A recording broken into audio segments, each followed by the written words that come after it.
উপবিষ্ট প্রধান অতিথি, পূজনীয় প্রধান শিক্ষক, আমার সকল সহকারী শিক্ষক শিক্ষাকর্মীবৃন্দ এবং উপস্থিত অন্যান্যদের প্রণাম ও যথাযোগ্য সম্মান জানিয়ে আমার বক্তব্য শুরু করছি। আমার আলোচনার বিষয় হলো role of teachers in eradicating from within the students the ill practice of adopting unfair means during the examination. যার বাংলা তর্জমা করলে দাঁড়ায়, পরীক্ষার হলে ছাত্রদের অসৎ উপায় অবলম্বনের প্রবণতা দূরীকরণে ছাত্রদের চেতনা বিকাশে শিক্ষকদের ভূমিকা। সামাজিক অবক্ষয়ের চলমান প্রেক্ষিতে বিষয়টি গুরুত্ব অপরিসীম। বলার অপেক্ষা রাখে না যে কোনো সামাজিক ব্যাধির অপনয়নে সমাজে অন্যান্য অংশের মানুষের সাথে ছাত্রদেরও ভূমিকা আছে, আর ছাত্রদের ভূমিকার সাথে অঙ্গাঙ্গিকভাবে জড়িত শিক্ষকদের ভূমিকা। এই সমস্যা শুধু আমাদের দেশে বিরাজমান এমন কিন্তু নয়, কারণ যে কোনো দৃষ্টিকোণ দিয়ে ভাবি না কেন বিষয়টি মানবিক। তাই এই সমস্যা বিস্তার দেশ ও কাল ভেদে পৃথিবীর সব দেশে ও জাতির মধ্যে লক্ষ্য করা যায়, কোথাও বেশি কোথাও কম। একথাও ভুললে চলবে না যে কোনো মানবিক সমস্যার গভীরে রয়েছে হয় রাজনীতি, না হয় অর্থনীতি কিংবা সাংস্কৃতিক ও নৈতিক উপাদান। এটাও লক্ষণীয় যে এই সমস্যার নেতিবাচক প্রভাব যতটা তৃতীয় বিশ্বের দেশগুলিতে ততটা উন্নততর দেশসমূহে নয়। কারণটা স্পষ্ট। লুকাস তার ডিস্ট্রাকশন অফ রিজন তত্ত্বে যে কথাটা বলতে চেয়েছেন, প্রকৃত শিক্ষা মানুষকে যুক্তিবোধে উদ্বুদ্ধ করে। ঐতিহাসিক কারণে সব দেশে শিক্ষা চেতনার বিকাশে সমান ভূমিকা পালন করতে পারে না, যা উন্নয়নশীল ও অনুন্নত উভয়বিধ দেশের ক্ষেত্রে সমান প্রযোজ্য। সমস্যা রাজনৈতিক, অর্থনৈতিক ও সাংস্কৃতিক উপাদান আমাদের আলোচনার ক্ষেত্র নয়, কিন্তু এই সব উপাদানের বিশ্লেষণ ব্যতি রেখে আলোচ্য সমস্যার প্রকৃত উপলব্ধি করা সম্ভব নয়। যাই হোক, আমাদের আলোচনার ক্ষেত্র হলো নৈতিক অবক্ষয় এবং চলমান এই অবক্ষয়ের হাত থেকে ছাত্রদের আড়াল করতে শিক্ষকদের ভূমিকা। আমাদের দেশ ভারতবর্ষ দক্ষিণ কিংবা দক্ষিণ পূর্ব এশিয়ার অন্যতম উন্নয়নশীল দেশ। দীর্ঘ 200 বছর দেশ ও জাতি প্রধানত ছিল সাম্রাজ্যবাদী শাসনে। ব্রিটিশ শাসনে দেশে শিক্ষার অগ্রগতি হয়নি এমন নয়, কিন্তু সে শিক্ষা যতটা না মানবিক চেতনা বিকাশের, তার চেয়ে বেশি, অনেক বেশি ব্রিটিশ শাসনের সহায়ক কেরানি তৈরির জন্য। রেনেসাঁসের যুগে আমাদের বাংলাদেশের রামমোহন বিদ্যাসাগর প্রকৃত জাতীয় চেতনার উন্মেষ ঘটাতে শিক্ষাকেই হাতিয়ার করেছিলেন, যে কারণে ব্রিটিশ শাসকদের সাথে তাদের সংঘাত বেঁধেছিল। কিন্তু দীর্ঘ 70 বছর অধিককাল দেশ স্বাধীন হয়েছে, ব্রিটিশ শাসকের দেশ ছেড়ে চলে গেছে, কিন্তু শিক্ষার বিকাশে কাঙ্ক্ষিত মাত্রা যুক্ত হয়নি স্বাধীন দেশে। ছাত্র বা শিক্ষার্থী আজও হতাশায় নিমজ্জিত। সম্প্রতি রাষ্ট্রসংঘের একটি সমীক্ষা বলছে, দক্ষিণ পূর্ব এশিয়ায় আফগানিস্তান, পাকিস্তান, বাংলাদেশে 30% শিক্ষিত বেকারের কর্মের সংস্থান নেই। ভারতের অবস্থা আরো সঙ্গীন। এই হার আমাদের দেশে 40% ছাড়িয়ে গেছে। বিশাল এবং ব্যাপক হিউম্যান রিসোর্স অব্যবহৃত হয়ে থাকছে। তরুণ তথা যুব মানুষের হতাশার উপাদান যুক্ত হওয়া কি খুব অস্বাভাবিক? ভারতের বিশাল বিপুল জনসংখ্যা এমনই হতাশাকে নিরবিচ্ছিন্ন করে তুলছে। এই নিরবিচ্ছিন্ন হতাশা শিক্ষা সম্বন্ধে একাংশের ছাত্রদের অনীহা বা উৎসাহহীনতা তৈরি করছে। তাদের কাছে শিক্ষা একান্তই পুঁথিগত এবং নিষ্ফলা। শিক্ষা গ্রহণ তাদের কাছে যান্ত্রিকতায় পর্যবসিত হয়েছে, আর যার অনভিপ্রেত প্রকাশ ঘটছে ছাত্রদের আচরণে পরীক্ষা হলে। আলোচিত অবজেক্টিভ কন্ডিশন মাথায় রেখে শিক্ষকদের সাবজেক্টিভ প্রিপারেশন নিতে হবে। বৈদিক যুগে শিক্ষকদের বলা হতো শিক্ষাগুরু। শিক্ষাগুরুর সান্নিধ্য সহযোগিতা পেতে গেলে ছাত্রদের ব্রহ্মচর্য পালন করতে হতো। এক কথায় বলতে গেলে জীবন চর্যায় একজন শিক্ষক হবেন শিক্ষার্থীর আদর্শ স্থানীয়। এক্ষুনি মহারাজ সেটা বলে গেলেন বারবার। শিক্ষকের মানবিক গুণের ছায়ায় পরিশীলিত হয় ছাত্রদের সুকুমার বৃত্তিগুলো। আদর্শ শিক্ষক ও আদর্শ ছাত্রের দৃষ্টান্ত উপলব্ধি করতে মহাকাব্যে মহাভারতের কাহিনীতে ফিরে যাব। একলব্যের কাছে আদর্শ শিক্ষক ছিলেন দ্রোণাচার্য। সামাজিক কারণে একলব্য দ্রোণাচার্যের কাছে পৌঁছতে পারেননি। দ্রোণাচার্যের মূর্তি তৈরি করে তার সামনে নিরলসভাবে অস্ত্র শিক্ষা অনুশীলন করেছিলেন এবং অস্ত্র সঞ্চালনের দক্ষতা ও যোগ্যতায় একলব্য পাণ্ডব ও কৌরব বীরদের ছাড়িয়ে গিয়েছিলেন। কাহিনীর পরের অংশ আমাদের জানা, যা আমাদের আলোচনার বিষয়বস্তু নয়, কিন্তু এই কাহিনী থেকে আমরা যেটা আহরণ করলাম সেটা দিয়ে আমরা শিক্ষক এবং ছাত্রের কাঙ্ক্ষিত গুণাবলী সুচিহ্নিত করতে পারি। শিক্ষকদের বিষয়বস্তুর উপর অগাধ জ্ঞান ও পাণ্ডিত্য দরকার, যেটা আমি প্রথম পয়েন্ট হিসেবে মহারাজ একটু আগেই বলেছিলেন। কিন্তু জ্ঞান ও পাণ্ডিত্যকে নিজস্ব গভীর গণ্ডির মধ্যে সীমাবদ্ধ রাখলে চলবে না। ছাত্রদের শিক্ষাদানে শিক্ষকদের নিবিষ্ট ও অকৃপণ হতে হবে। আর শিক্ষা গ্রহণে ছাত্রদের সবচেয়ে বড় গুণ হলো একাগ্রতা। এ তো গেল জেনারেল অ্যানালিসিসের কথা, কিন্তু পরীক্ষা হলে ছাত্রদের অসভ্যতায় অবলম্বনে বিপরীতে শিক্ষকের ভূমিকা হয়ে কি হবে? একটা শিক্ষা প্রতিষ্ঠান কিছু নিয়ম শৃঙ্খলার নিগড়ে বাঁধা। একজন শিক্ষার্থীর অসদুপায় অবলম্বন দেখে উচুপ করে থাকা, সেটা শিক্ষকের আদর্শের পরিপন্থী শুধু নয়, আত্মপ্রবঞ্চনার নামান্তর। এই প্রসঙ্গে আমি এক বিশেষ ঘটনার উল্লেখ করব। আমার পরিচিত একজন মাস্টারমশাইয়ের কাছ থেকে শোনা সে ঘটনা। মাস্টারমশাই পরীক্ষা হলে গার্ড দিচ্ছেন। একজন পরীক্ষার্থী আড়ালে কিছু কাগজপত্র দেখে অসদুপায় অবলম্বন করছে। মাস্টারমশাই প্রাথমিকভাবে তাকে সতর্ক করলেন, কিন্তু কোনো ফল হলো না। তখন শিক্ষক মশাই বাধ্য হয়ে তার কাছ থেকে লুকোনো কাগজপত্র কেড়ে নিলেন এবং নিয়ম অনুযায়ী বিষয়টি স্কুল কর্তৃপক্ষের কাছে রিপোর্ট করলেন। স্কুল থেকে বেরিয়ে যাওয়ার সময় ওই ছাত্র মাস্টারমশাইকে প্রকাশ্যে হুমকি দিল, মাস্টারমশাইকে এসে দেখে নেবে। তাহলে একজন শিক্ষকের এক্ষেত্রে কি করণীয়? তিনি কি ছাত্রটিকে অসদুপায় অবলম্বন নিরস্ত করে ভুল করলেন?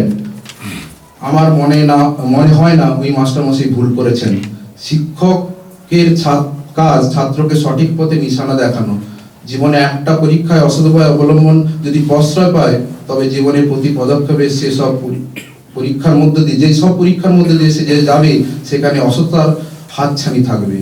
স্বাভাবিক একজন তরুণ যুবককে বিপদে চালিত করার অভিযোগ এসে পড়বে একজন শিক্ষকের বিরুদ্ধে। আমার মনে হয় গতানুগতিকতার ঊর্ধ্বে উঠে মূল সমস্যার সমাধান খুঁজে নেওয়া। আসল আলোচনার জায়গা হলো ছাত্র শিক্ষক সম্পর্ক। একজন শিক্ষকের দরকার অগাধ জ্ঞান বিতরণের ঐকান্তিকতা এবং শিক্ষার্থীর প্রতি সন্তানসুলভ বাৎসল্য বা স্নেহ। আমার মনে হয় এইসব গুণাবলী আয়ত্ত করে একজন শিক্ষক যখন পরীক্ষা হলে অসদুপায় অবলম্বনকারী ছাত্রের প্রতি তার দৃষ্টি নিবদ্ধন করেন, ছাত্রের মনে আলোড়ন তৈরি হতে বাধ্য। ঠিক যেমন ভিক্টর হুগোর লা মিজারেবল নাটকে বিশপ কনভিক্টের মনে আলোড়ন তৈরি করেছিল। ছাত্রের মনে এই দোলাচল ভাব তৈরি করা প্রকৃত অর্থে শিক্ষকের সাফল্য, যা চৌর্যবৃত্তি অবলম্বনকারী ছাত্রের বিরুদ্ধে শাস্তিমূলক ব্যবস্থা গ্রহণের থেকে অনেক বেশি সুদূর প্রসারী। আমার এমনি অনেকটা দেরি হয়ে গেছে, তবুও আমার কিছু বলার আমাকে দায়িত্ব দিয়েছিলেন বনমালীদা, তারই অনারে দু চার লাইনে আমি লিখে এনেছি। আমি অভ্যস্ত নই, সেটাই আমি একটু বলছি। যদি কারোর মনে কোনো দাগ কেটে থাকে, কিছু মনে করবেন না, এটা আমার নিজের টোটাল পার্সোনাল অভিজ্ঞতা থেকে বলছি। First of all, I would thank to like our headmaster Maharaj, Bonomalida and Shwekatda to give me this honor to share this dais on this auspicious event to deliver some words on my views on role of proper day-to-day office keeping in running a government-aided school, and it will be my pleasure. For me, this is the first time on this dais as an orator, and I would hardly take 5 minutes from you all. I worked earlier in 5 different concerns, mostly in sales and marketing, including accounts, customer retention, and liaison part dealing with corporate giants like IBM, Oracle, TCS, blah, blah, blah.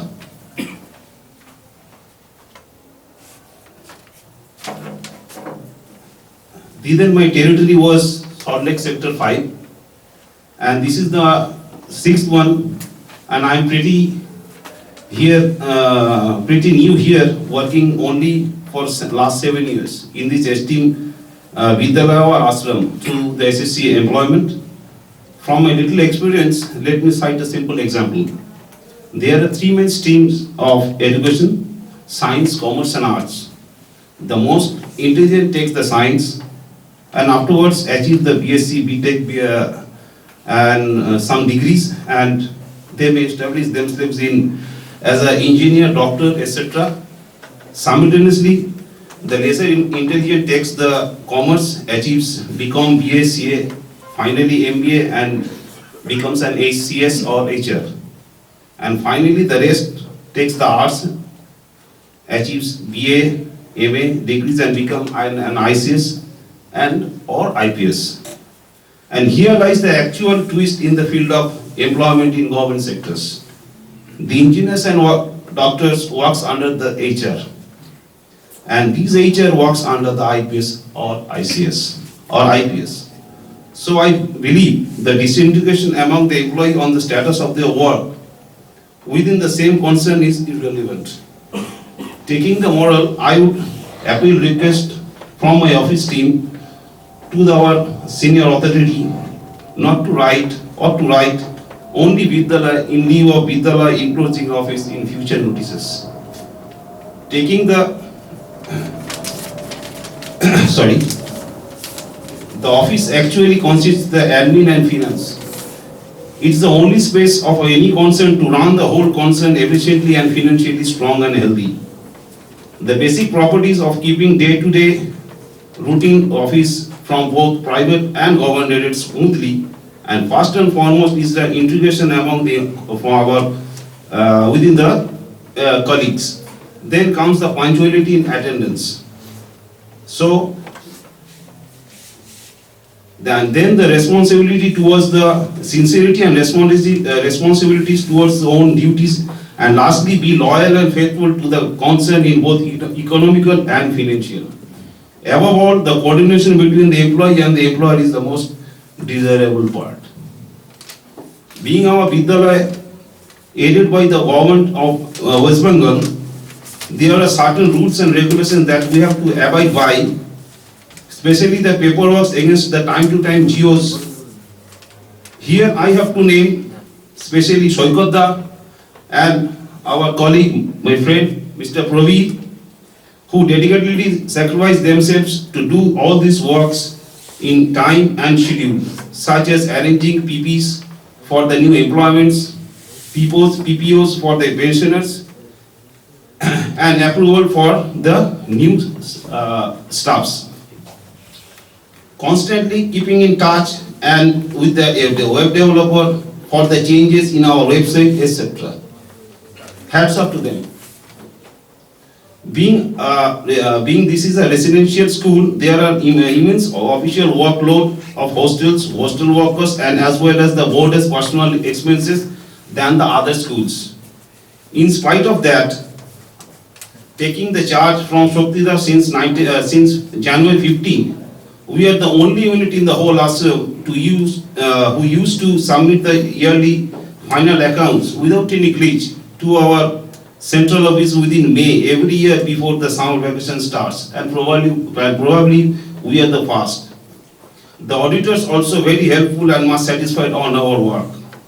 It's only possible because of my whole office team, and the kudos goes to Nirupam Maharaj, Joyanto Bishas, our librarian, Joyanto Guriada, Shubhabroto Guria, Amalda, Debuda, Praveer, Ujjwal, Sonat, Vishwajit, Tekoda, and Joyanto. Can I have a big hand for them? Thanks a lot. Above all, we will get the effect of ROPA 2019 from this January onwards. There is immense hard work in preparing the option forms, annexures, etc. for individuals and updating them in government web portal accordingly. In other schools, these works are mainly done by the respective employees of their own along with the HMs. We are here nearly 55 government employees, 55 or plus, I think. 55 and plus more? 58. 63. Okay. But in our school, Praveer had alone do everything on our behalf, updating the data in web portal and consequences. We all be benefited because of him. It's a really work of appreciation. Thanks a lot, Praveer. He had spent many hours after offices and some nights too in his home in updating the data. Thanks a lot, Praveer. Thanks again.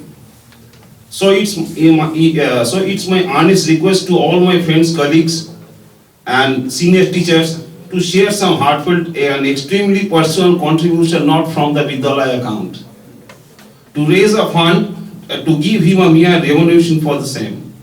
I would request our beloved senior teachers, especially Joyanto Das, Osidda,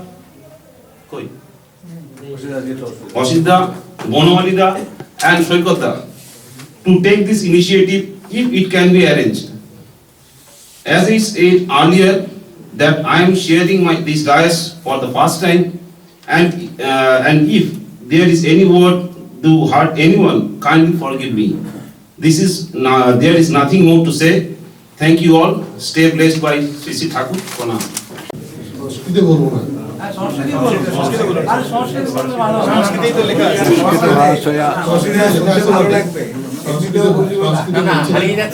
আমার সবচেয়ে ভালো লাগছে আজকে যে আমাদের সামনে উপস্থিত আছে আমাদেরই ছাত্র শ্রীমান চিরন্তন চট্টোপাধ্যায়। সে প্রধান অতিথি হয়ে এসছে। আমি তার সাফল্য দেখে খুবই মুগ্ধ, কারণ আমরা তো সকলের কাছ থেকেই জয় টয় চাই, কারোর কাছ থেকে পরাজয় চাই না, কিন্তু এই ছাত্রদের কাছ থেকে সব সময় আমরা পরাজয় চাই। সংস্কৃতের কথাটা বলি, সর্বত জয়ম অনিচ্ছেদ পুত্রাৎ শিষ্যাচ্চ পরাজয়। ছাত্র এবং পুত্রের কাছ থেকে সবসময় সবাই পরাজয় চায়, ওই জন্য তাকে অজস্র ধন্যবাদ। আমাদের বিদ্যালয়ে প্রধান শিক্ষক মহারাজ বলেছিলেন সংস্কৃতে বলতে। সংস্কৃত আর একটা ঘটনা আমি বলছি। সম্প্রতি গেছিলাম আমি আমেরিকা যুক্তরাষ্ট্রে ইউএসএতে, দেখেছিলাম যে একজন অধ্যাপককে, তিনি সাউথ ইন্ডিয়ান। সেই সাউথ ইন্ডিয়ান শিক্ষক দুটো বিষয় পড়ান। প্রথমটি হচ্ছে স্ট্যাটিস্টিক্স, আমার ছেলে যে সাবজেক্ট পড়ায়, আর একটি হচ্ছে সংস্কৃত। আমি দেখে অবাক হয়ে গেলাম যে কি করে সম্ভব যে দুটো বিষয় একসঙ্গে পড়ানো। তখন আমার ছেলে বলল, যিনি ভালো পড়ান তিনি যে সাবজেক্টই পড়ান ভালো পড়াবেন, সে অতি দুর্বল সাবজেক্ট হলেও পড়াবেন। তার সঙ্গে আমার হায়দ্রাবাদে দেখা হয়েছিল, সেমিনারে এসেছিলেন, আমিও গেছিলাম আমার ছেলের সঙ্গে। তার সঙ্গে অনেকক্ষণ ধরে সংস্কৃত কথা হয়েছিল। দেখলাম যে অজস্র শাস্ত্র জানেন এবং পড়ানো কাকে বলে আমি বুঝতে পেরেছিলাম যে কি করে সম্ভব এই দুটো সাবজেক্ট পড়ানো। সেই জন্য আরেকজনকে দেখেছিলাম, আমি যখন কলেজে পড়ি মেদিনীপুর কলেজে, তখন chemistry head of department BN Sinha বলে, তিনি আমাদের সংস্কৃত সেমিনারে এসে সংস্কৃতে বক্তৃতা দিচ্ছেন। তখনই বুঝেছিলাম যে সাবজেক্ট তারা সমস্তই সুন্দর করে দিতে পারেন মাস্টারমশাই যদি ইচ্ছা করেন। শুধু মাস্টারমশাইদের উপর নির্ভর করছে যে বিষয়টা কি করে পড়াবেন, যদি তার বিষয়ের প্রতি দক্ষতা থাকে। বিষয়ের প্রতি দক্ষতা না থাকলে, বিষয়কে ভালো না বাসলে সেই সাবজেক্ট তুমি পড়াতে পারেন না। এই জন্যই গণ্ডগোল। আমি এই দুটো কথা বলে শেষ করছি। আপনারা সবাই অধীর আগ্রহ অপেক্ষা করছেন মধ্যাহ্নের জন্য। অনেক নমস্কার। এখানে বিদ্যা লাভ করেছি, সেখানে আপনারা আমাকে কথা বলার জন্য লিখেছেন। আজকে আছেন হেডমাস্টার মহারাজ, আমার প্রণম্য সমস্ত শিক্ষকরা এবং আজকের যারা মাননীয় শিক্ষক মশাইরা, স্কুলের অন্যান্য বিদ্যালয়ের অন্যান্য সমস্ত কর্মচারী। আজকেও কিন্তু আমি এখানে হাজির হয়েছি ছাত্র হিসেবে। সকালে আমার স্ত্রীকন্যাকে বলছিলাম আমি আমার বিদ্যালয়ে যাব, আমাকে সময় মতন পৌঁছতে হবে। তো সেটা খুব ইম্পর্টেন্ট। এটা এখান থেকেই এই বিদ্যালয় লাভ করেছি, যেটা একমাত্র বললেন পূর্বতন বক্তা, এনসিসির মাধ্যমে স্বরূপদা, নারায়ণদা, এনারা সমস্ত আমাদের এই বিদ্যাটা দিয়েছেন। যে সময় যদি দিই, সময় এমন একটা রিসোর্স যেটা আর কোনো টেকনোলজি নেই রিপ্লাউ ব্যাক করা বা রিক্রিয়েট করা। তো সেই জন্যে ওটার মূল্য তো এই বিদ্যালয় থেকেই পেয়েছি। আজকে আপনাদের সবাইকে এই দিনের আমার কৃতজ্ঞতা এই জন্যে যে আমাকে যে দায়িত্বটা আপনারা দিয়েছেন সে দায়িত্ব আমি ৭৯ মাধ্যমিক আমাদের ব্যাচের শুধু নয়, যত প্রাক্তনী এই বিদ্যালয় থেকে বেরিয়েছেন অনেকেই অনেক কৃতিত্বের জায়গায় আছেন এবং এই দায়িত্ব হয়তো আরো অনেকে আমার থেকে অনেক ভালো দায়িত্ব পালন করতে পারতেন। তথাপি যে কোনো কারণেই হোক আমাকে আপনারা গর্বের জায়গায় বসিয়েছেন। আমি অত্যন্ত কৃতজ্ঞ। আমি আমার মানে কৃতজ্ঞতা ভার আমি সত্যি বলা খুব কষ্টের, খুব মুশকিল আর কি। দু কথায় যদি বলি, আমি কিছু কথা বলবো ভেবেছি। সময়ের অনুশাসন আবার সেই মানতেই হবে আমাকে। 20 মিনিট আমাকে সময় দেওয়া হয়েছে, আমি তার ভিতরেই আমি শেষ করার চেষ্টা করব। কিছু কথা আমার যা বলার ছিল, তাছাড়াও বলতে বলতে শুনতে শুনতে সকাল থেকে 2-4টে কথা আরও মনে হয়েছে, যুক্ত করেছি। খুব জরুরি কথা বললেন আগে মহারাজ। এই কথাটা আমিও যখন সামান্য ম্যানেজমেন্টের কিছু ক্লাস নিতে যাই নাম হায়দ্রাবাদে, আমি কথাটা আমার একটা স্লাইডের মাধ্যমে বলি সমস্ত যারা ক্লাসে থাকেন। Learn to say no. এটা বোধহয় আমাদের জীবনের বিভিন্ন স্তরে, সে ব্যক্তিগত জীবন হোক বা কর্মজীবন হোক, না বলাটা, হ্যাঁ বলে হিরো হওয়ার ইচ্ছেটা অনেকেই থাকে, কিন্তু না বলার প্রয়োজনটা এত বেশি থাকে। আমার মনে হয় নাটা সবসময় নেগেটিভ নয়, না এর যে কতটা পজিটিভিটি আছে সেটা আমরা অনেক সময় বুঝতে পারি না।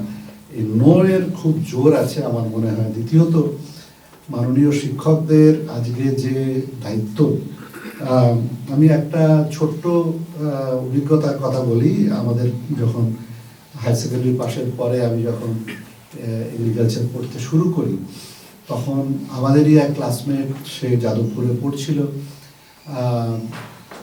তখন নোবেল লরিয়েট পাকিস্তানের ডক্টর আব্দুল সালাম একটি লেকচার দিতে এসেছিলেন যাদবপুরে। তো আমাকে কলকাতায় দেখা হতে সে বললো, চিরন্তন তুই চলে আয়, আমি তুই তাহলে শুনতে পারবি। এটা একটা অনন্য সুযোগ, আমি হাতছাড়া না করে আমি অ্যাটেন্ড করেছিলাম। এবং সেই অনুষ্ঠানে উনি বিজ্ঞানের কোনো বিরাট কথা বলেননি, খুব সাধারণ আলাপচারিতার একটা বক্তৃতা ছিল। একটা খুব জরুরি কথা বলেছিলেন, যে ঘটনার কথা ওনার কন্যার সঙ্গে, যেটা হয়তো কিছুটা আমার জীবনে এবং অনেক শিক্ষকের জীবনেই হয়তো এরকম ঘটনা ঘটে থাকবে। সেটা হচ্ছে, উনি ছিলেন ফিজিক্সের মানুষ। ওনার কন্যা তখন ক্লাস 9-এ। তো হোমওয়ার্কে মাননীয় শিক্ষক একটি অঙ্ক দিয়েছে, অনেকগুলো অঙ্ক দিয়েছে। কোনো একটি অঙ্ক সে করতে না পেরে তার বাবার কাছে নিয়ে গেছে। তার বাবা তার মতন করে দিয়েছেন। সে সেটি নিয়ে পরের দিন চলে গেছে, ক্লাসে দেখিয়েছে টিচারকে। টিচার বলেছেন যে এটা তুমি কি করে এনেছো, এটা খুব বাজে জিনিস, কি করে তুমি এরকম ভাবে করলে, তুমি প্রসিডিওরটা আমি কিভাবে পড়িয়েছি তুমি দেখোনি। তো বিদ্রুপ করাতে উনি সে নিরুপায় হয়ে টিচারের ভৎসনা থেকে বাঁচতে সে বলল, আমাকে এটা আমার বাবা করে দিয়েছে। কোনো রকমে সে কথা, তোমার বাবা কিচ্ছু জানেন না। তখন অলরেডি তিনি নোবেল প্রাইজ প্রাপ্ত, যে কোনো কারণেই হোক সেই মাননীয় শিক্ষক, তিনি জানতেন না যে কি ব্যাপার এই ছাত্রের বা সেই ডক্টর আব্দুল সালামের সে কে হয়। এবং সেই ছাত্রের উপর এমন একটা প্রভাব পড়েছিল, কারণ টিচার ইজ অলওয়েজ রাইট, এই ঘটনাটা কিন্তু অলওয়েজ সত্যি। তার ফলে সে মনে করলো বিজ্ঞান ব্যাপারটা বোধহয় খুব গোলমেলে, সারা দুনিয়া আমার বাবাকে এত হই হই করে জয় জয়কার করে, এবং টিচার যখন বলছে যে তোমার বাবা কিছু জানে না, এই বিজ্ঞান ব্যাপারটা আমার চর্চা করাটা বোধহয় ঠিক না, তার মনে এত বড় ভয়ঙ্কর প্রভাব পড়েছিল। তখন সেই মেয়েটি গ্র্যাজুয়েশনে চলে গেছে। আপনাদের মনে আছে হয়তো, যে বছর আমাদের দেশের মাদার টেরেসা পান, সেই একই বছরে আব্দুল সালাম নোবেল প্রাইজ পান। এটা আমি 80-র দশকের মাঝামাঝির কথা বলছি, ঘোড়ার দিকে। তো তখন সে সোশ্যাল সায়েন্সে কিন্তু পড়তে চলে যায়। মানে আমি বলছি যে একটা ছোট ঘটনা কতটা মানে একটা প্রভাব ফেলতে পারে একটা ছাত্রের, একটা শিক্ষকের ছোট একটা কথা। রিসেন্টলি আমাদের বিশ্ববিদ্যালয়ে আমাদের কিছু রিক্রুটমেন্ট হয়েছে। আমরা 34 জনটি পদের বিজ্ঞাপন করার পরে রিক্রুট করতে পেরেছি মাত্র 8টি, এবং 8টি করার পরেও আমার কোথাও একটা মনে হয়েছিল বোধহয় একটা গোলমাল হয়ে গেছে। ঠাকুর বাঁচিয়ে দিয়েছেন, ঠাকুর আছেন অলওয়েজ রক্ষা করার জন্য, কিন্তু কারণ যে কোনো কারণেই হোক যথেষ্ট ভালো এক্সপার্ট বোর্ড বসানোর পরেও অনেক কিছু আমরা শিক্ষকের যে অন্য সাইডগুলো যেগুলো নিয়ে সকাল থেকে কথা হচ্ছে জ্ঞান ছাড়া, সেই ব্যাপারগুলো আমরা খেয়াল রাখার চেষ্টা করছি আজকাল, কারণ সেইগুলো ম্যাটার করে যায় যখন আমরা অ্যাকচুয়ালি একজন টিচার, একজন মাননীয় শিক্ষক ক্লাসে পড়ান। তো আমার মনে হয়েছিল যে এই ব্যক্তিটি বোধহয় আমার ঠিক সিলেকশন হয়নি। তো যে কোনো কারণেই হোক সে মেল করে জানিয়ে যে সে জয়েন করছে না। তো আমি বেঁচে গেলাম, সে নিজেই তার নিজের কাজে আমাকে বিশ্ববিদ্যালয়কে বাঁচিয়েছে। কেন কথাটা বললাম, একজন ওই শিক্ষক তো মানে যদি ভালো করে সে অনেকগুলো জেম তৈরি করবে, আর যদি গোলমাল হয়ে যায় তাহলে সেখান থেকে অনেক জাঙ্ক মেটেরিয়াল তৈরি হয়ে যাবে। ওই শিক্ষকের ব্যাপারটা এতটাই গুরুত্বপূর্ণ, সকাল থেকে আমরা ওই চর্চাই করছি। আমি জাস্ট একটা রিসেন্ট এক্সাম্পল দিলাম। এরকমই আরেকটি ছোট, আমাদের সমাজের সবাই আমাদের সমাজের ব্যক্তিত্ব। এই বছরে একটা কমপ্লেন্টের কারণে একটি ছাত্রীর ব্যাপারে আমাদের কিছু এনকোয়ারিতে যেতে হয়, এবং তারপরে জানতে পারি তার বাবা পুলিশে চাকরি করেন। কথায় কথায় অনেকগুলো কথা উঠে আসে। একটা জিনিস যখন জানতে পারি, আপনারা বুঝে দেখুন যে শিক্ষার কী রকম একটা প্রভাব সারা সমাজের মধ্যে পড়ে যায়। সে মেয়েটির বাবা পুলিশে চাকরি করেন, এটা খুব গুরুত্বপূর্ণ কথা বলছি। তার বাবাও বোধহয় পুলিশে ছিলেন, সেই কারণে পুত্র পুলিশে চাকরিটা বোধহয় প্রেফার করেছেন। যখন অ্যাডমিশন হয় তার কশন মানি দিতে হবে মেসের জন্যে, তো টাকা দিয়েছেন। ক্যাশিয়ার বলেছে যে আপনি খুচরো নিয়ে আসুন। বাই চান্স ভুল করে ক্যাশিয়ার রসিদটি কেটে দিয়ে দিয়েছেন, তিনি বলেছেন আমি খুচরো করে আনছি। তিনি আর কিন্তু সেই রসিদটি দিয়ে চলে গেছে। বিকেলবেলা ক্যাশিয়ার যখন হিসেব মেলাচ্ছেন, আপনি যে কথাগুলো বললেন এইরকম হয়তো অভিজ্ঞতা বাই চান্স গড ফরবিড আপনারও হতে পারে অফিস চালানোর সময়। হিসেব মেলানোর সময় দেখছেন ওই অতগুলো টাকা তো শর্ট। ভদ্রলোক কিন্তু পুলিশে চাকরি করে। চিন্তা করুন, এইরকমই আমাদের সমাজ আমরা ঘটছি এই বিদ্যালয় থেকে। কিন্তু আমি আমার এবারের কথাগুলোতে আসবো যে আমাদের সময়ে যারা মাননীয় শিক্ষক ছিলেন অনেকেই আমাদের সামনে বসে আছেন, আর সকাল থেকে আমার দেখা করার সুযোগ হয়েছে। দেবুদাই মাত্র বললেন, গৌরীদা আছেন, নারায়ণদা আছেন, বিপ্রদাস দা আছেন, সুনীল দা আছেন, এবং এখানে অনেকে ঘরে নেই, কেউ আজকে ইহজগতে আছেন। যেমন আমি বলছি সত্যদা, আমরা মনে করি পরিমলদার কথা ফিজিক্সে মনে করি, নিখিল দা, রাধেশ্যাম দা ইংলিশে, এবং কেউ কেউ হয়তো ঠাকুরের কাছে চলে গেছেন। আজকে আমার যা বলবো তাদেরই শেখানো কথা আমি হয়তো রিফ্লেক্ট করবো, এবং তাদেরকে সামনে সরস্বতী পুজো আসছে। তবে এদের প্রণাম জানানোর জন্য কোনো সঠিক দিনের প্রয়োজন হয় না, আমরা প্রত্যেক দিনই মনে করি, এবং বাড়িতে বিভিন্ন কথায় আমার পরিবারের সদস্যদের আমি এই চর্চার মধ্যে রাখি যে তারা কি দিয়েছেন আমাদের। তাদের এই একটা সুযোগ পেয়েছি আজকে তাদের পুনরায় শতকোটি প্রণাম জানানোর জন্যে। তারা আমার প্রণাম জানবেন। তারা অধিকাংশই ছিলেন এইখানে আবাসিক, এবং আবাসিক থেকে সারাদিন তাদের দেখতাম। সকালবেলা ওঠার থেকে স্টাডি হল, তারপরে স্কুলে এই ঘরটায় আমরা ইন্ডিয়ান কালচারের ক্লাস হতো আমরা যখন ছিলাম, জানি না এখন কী পারপাসে ব্যবহার হয়। আর নিচে আমি সকালে ঢুকেই দেখাচ্ছিলাম অ্যাসেম্বলি হতো, সহনাভবতু, আমরা ওখানে জব করে তারপরে ক্লাসে যেতাম। তো ওই সকালে যে কথাটা হচ্ছিল first practice before you preach, তো আপনি আচরি ধর্ম পরের শিখাও, তো সেটা কিন্তু আমরা সকাল থেকে রাত্রির পর্যন্ত ওই আবাসিক মাননীয় শিক্ষকদের সচক্ষে দেখেছি।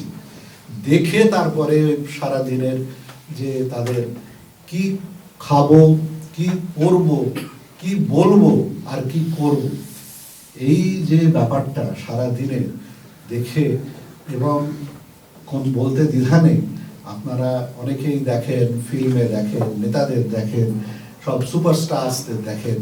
আমাদের চোখে তো আমি আজকে বলছি, শুধু আমাদের ব্যাচের ৭৯-র ব্যাচ নয়, হয়তো সমস্ত প্রাক্তনীদের তরফ থেকে আমি বলছি যে এনারা আমাদের সকলের সুপারস্টারস, এনারাই আমাদের জীবনের সুপারস্টারস। কারণ আমাদের ব্যাচে তার কারণ আছে, তার কারণটা এরকম যে আমাদের ব্যাচে যেমন ১২০ জন মাধ্যমিক দিয়েছিলাম আমরা, তার মধ্যে যদি গুণে গেথে আমরা দেখি জিনিয়াস হয়তো খুব বেশি হলে ১০ জন ছিল ১০ জন ম্যাক্সিমাম, তার থেকে বেশি কেউ মানে জিনিয়াস ছিল না। বাকি যে আমরা ১১০ জন, সেটা তো আমরা তো মোস্ট অ্যাভারেজ, যে কোনো ঘর থেকে উঠে আসা।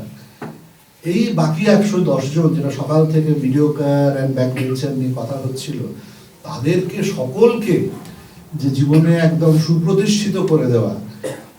এবং আজকেই আমার এক ব্যাচমেটের সঙ্গে এইমাত্র দেখা হলো সে একজন ফিল্ম মেকার, এরকম আরও স্বনামধন্য সমস্ত ফিল্ম মেকার থেকে শুরু করে সমাজে এই বিদ্যালয় থেকে বেরিয়ে প্রতিষ্ঠিত হয়েছে, অল ওয়েল এস্টাবলিশড। তো এইটা হচ্ছে making the excellent out of the ordinary, churning out. এই ব্যাপারটা যে মাননীয় শিক্ষকরা করে গেছেন, এটা কিভাবে করেছেন আমি যদি বলি, নলেজ দিয়েছেন। তখনকার দিনে কোনো গুগল ছিল না, কোনো ল্যাপটপ ছিল না, কোনো পকেটে মোবাইল ছিল না যে যেখানে খুশি গুগল করলে এগুলো আমরা পেয়ে যাব। সেগুলো কিন্তু যেগুলো মাথায় ঢুকিয়েছেন, সেগুলো আজও আমরা যখন অনেক সময় খুব সাধারণ জায়গায় আলোচনায় আসে, দেখতে পাই যে একজন নরেন্দ্রপুরের ছাত্র আর অন্য জায়গার ছাত্র, আজকেও একটা অন্য কোনো আলোচনায় আমাকে কথাটা ব্যবহার করতে হলো একজন মাননীয় ব্যক্তিত্বের সঙ্গে। আমি বললাম যে আমি রামকৃষ্ণ মিশনের ছাত্র, এটা আমার দ্বারা হবে না, আমি এটা পারবো না। তো নলেজের সঙ্গে একটা কনফিডেন্স, সেলফ কনফিডেন্স এবং ঠাকুরের উপর কনফিডেন্স যে আমি ঠিক আছি, ও সব ঠিক থাকে, আর কোনো অসুবিধা নেই। তার সঙ্গে এই যে এইমাত্র কথা বলছিলেন খেলা,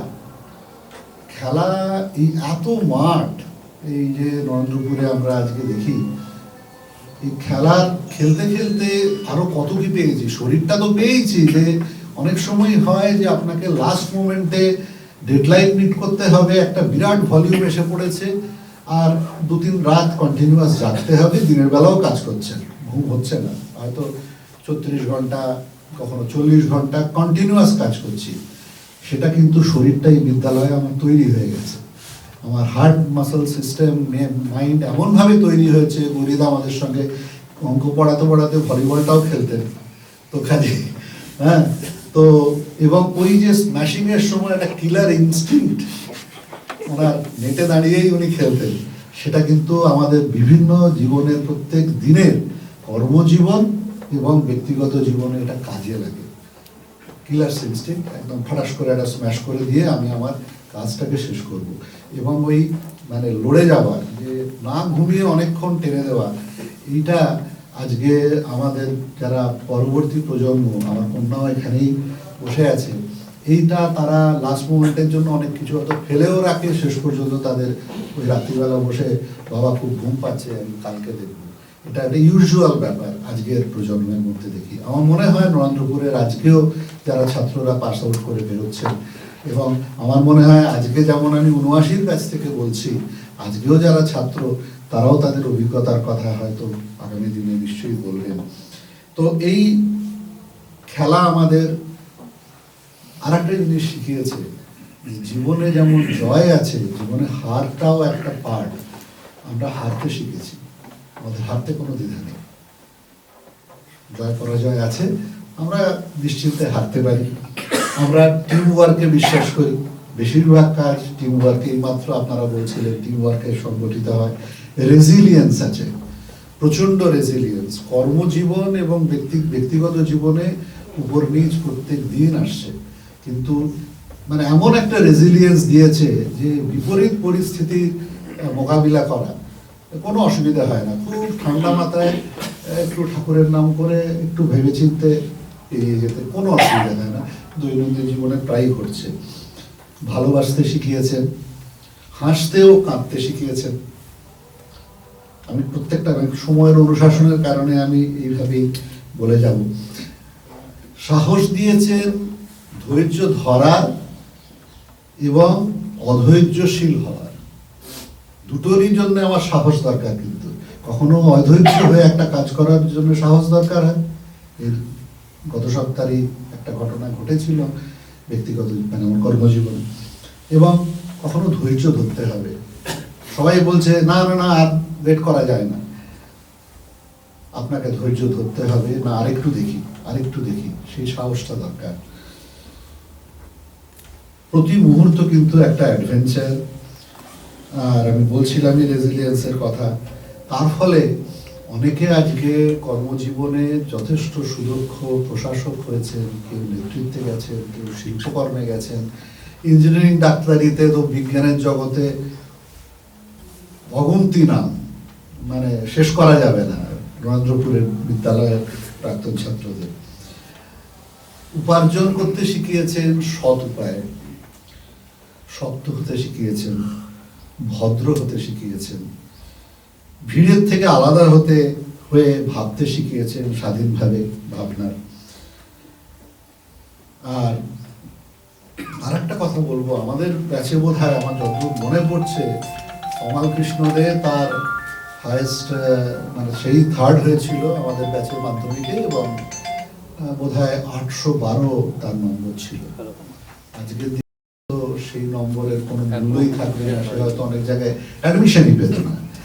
কমালের নাম আজকে সারা দুনিয়া জানে, বা আমাদের যারা ব্যাচের সত্যি জিনিয়াস ছিল, র্যাঙ্কড যারা ছাত্র, তাদের নাম সকলেই অত্যন্ত সুপরিচিত। কথাটা কেন বলছি, আজকে সকালবেলা আমি একটু বনমালীদার কাছ থেকে খবর নিচ্ছিলাম যে কিরকম নম্বর এখন আসে।